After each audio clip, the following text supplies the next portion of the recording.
আমি শুনি সবাই পদ্মশ্রী পান, কিন্তু আমি কোনোদিন আশাও করিনি, কোনোদিন ভাবিনি, এবং আমি কোনোদিন মানে কোনো অ্যাওয়ার্ডের কথা ভেবে আমি কোনো কাজ করিনি। সম্প্রতি পদ্মশ্রী প্রাপকদের সম্মানিত করল দ্য বেঙ্গল। তাজ বেঙ্গলে সেদিন শিল্প ও সাহিত্য শাখার বহু গুণী ব্যক্তি উপস্থিতিতে তাদের সম্মানিত করা হয়।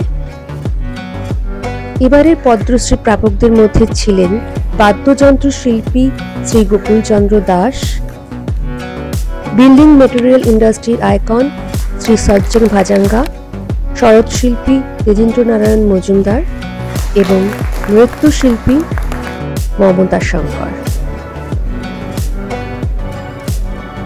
পুরস্কার প্রাপকরা পায়ে হাত দিয়ে নমস্কার করে তাদের সম্মান জানাচ্ছিলেন অগ্রজদের।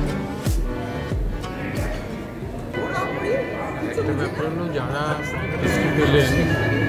সবাই তাদের নিজ নিজ ক্ষেত্রে প্রকৃত যশা, তাদেরকে পদ্মশ্রী পাওয়াটা আমাদের কাছেও গৌরবের, তাদের কাছেও যেমন তারা নিশ্চয়ই আনন্দিত।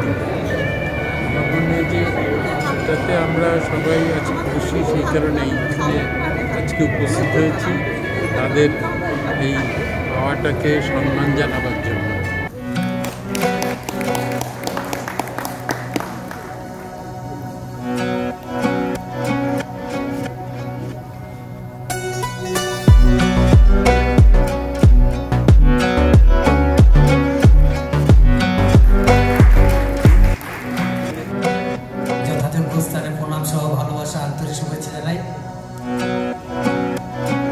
আজকের এই অনুষ্ঠানে আসতে পেরে নিজেকে সত্যি খুব ধন্য মনে করছি।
খুবই একটা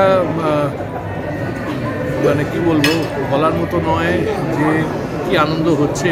এবং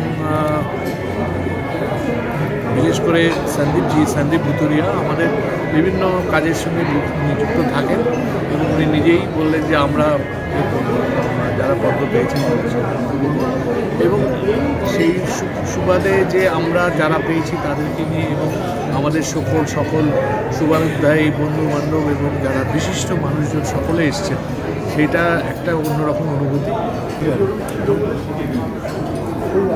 আমি কোনোদিন আশা করিনি, আমি শুনি সবাই পদ্মশ্রী পান, কিন্তু আমি কোনোদিন আশাও করিনি, কোনোদিন ভাবিনি, এবং আমি কোনোদিন মানে কোনো অ্যাওয়ার্ডের কথা ভেবে আমি কোনো কাজ করিনি।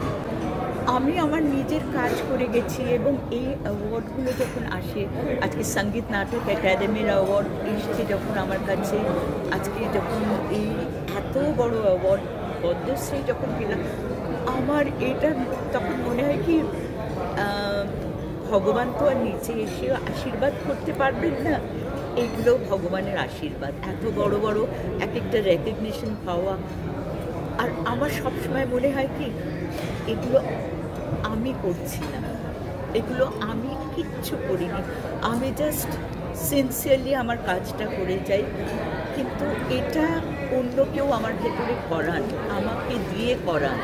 সুতরাং যিনি করান এটা তার পায়ে যাচ্ছে, আমার সত্য সাই বাবা।